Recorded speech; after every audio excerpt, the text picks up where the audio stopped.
Well, hi everyone. Well, it's that time of year where the leaves are just falling on the garden and it's a mess.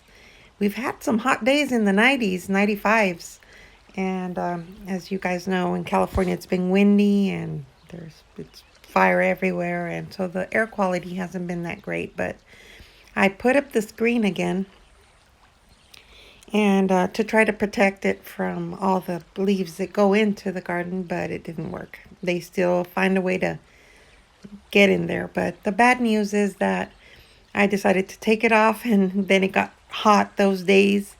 And I guess I had some sunburn damage on my agavoides, um, which is so sad because I love these. And you can see the Esmeralda got some burn on it too. And I guess they had some moisture on them, and just the hot sun just scorched them. And it happened to the ones that are a bit more tender. The Sahara's looking like if it burned a little too, which I'm surprised. But again, it's because they had moisture, and we've been cold at night, so there's condensation that builds, and this is what can happen. It's not fatal, but it does look ugly, and it will last until like forever until those leaves fall off. So it is what it is, I guess. And I don't know what I could have done other than we took down the actual shade from this pergola that we have because of the wind. We just went ahead and removed the whole screen, and I think that's what happened. That they were used to getting that shade forever, and we took it down, and they got a pocket of sun, and it was the perfect storm for damage. But aside from that, look, this tree is humongous, and those leaves, some of them are going to still fly into the garden, so I'll just have to deal with it. And here you're seeing just how it goes in there. And I use one of those claws to get most of the leaves out. But yeah, here you're seeing the harmsea, and it has some damage too, see, from the sun. This one, I pulled one out the other day, and it's already rooted. This is the one that I cut, and it'll go through a phase of looking a little bit, um, you know, ugly until it actually starts growing. But the roots are doing great. It started rooting. And here, yeah, you're looking at, it's just so beautiful. I have to refresh the rock. And I thought I would do it when I clean the whole garden, but I'm going to wait because after the leaves are over and done with, that's when I'll refresh the rock so it'll look pretty all winter. And yeah, everything other than that is doing great. These artichoke agaves, the Perry, are looking beautiful. The babies are so big. And yeah, the Ritas are doing great. I have this one and I have another one, a little cluster planted in the same area. And they went through a rough summer, but they're looking good. The puntias are humongous, and they're getting ready to go into dormancy. And let me see. This,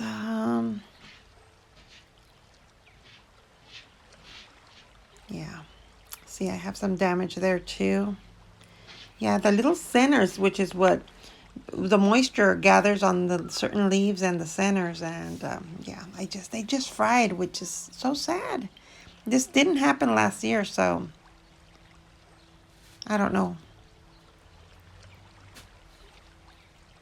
But yeah, here you see this screen. I went ahead and totally took it off and folded it and put it away.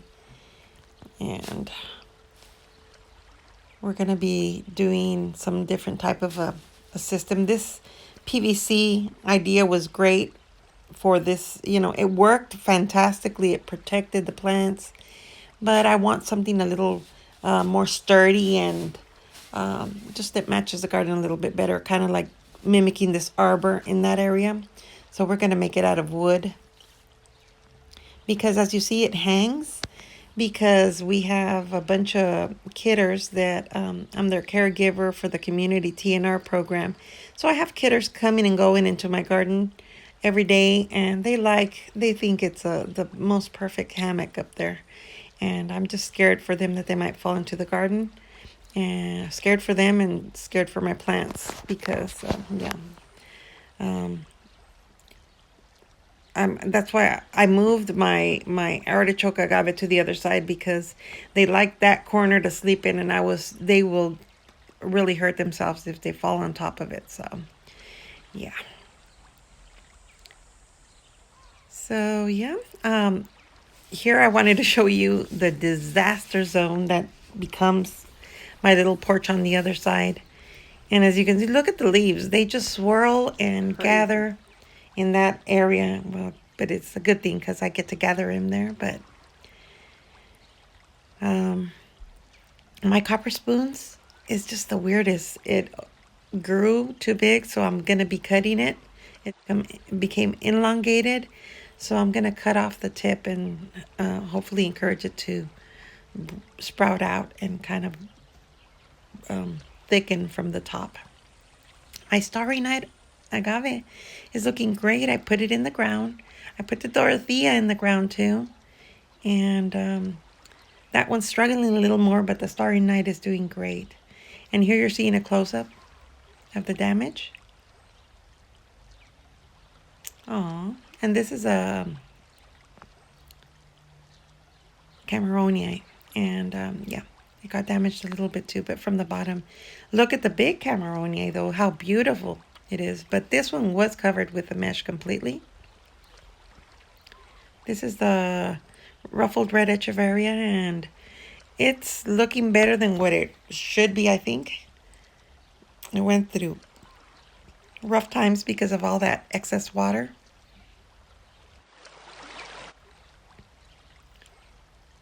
And yeah, the bird bath, I don't know. It's looking good. I revamped it a little bit.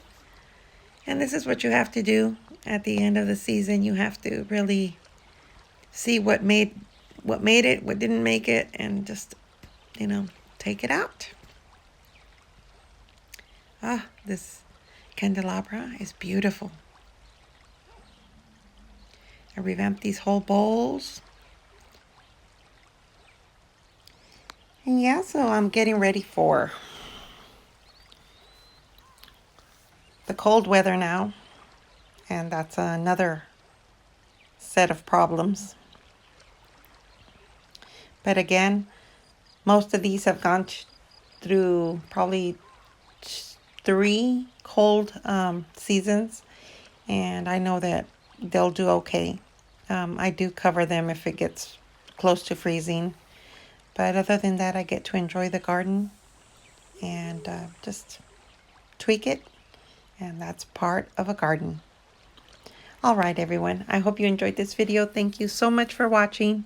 Thank you for subscribing, and welcome to all the new subscribers. If you're in California or anywhere where the weather is kicking butt, be safe. Talk to you later.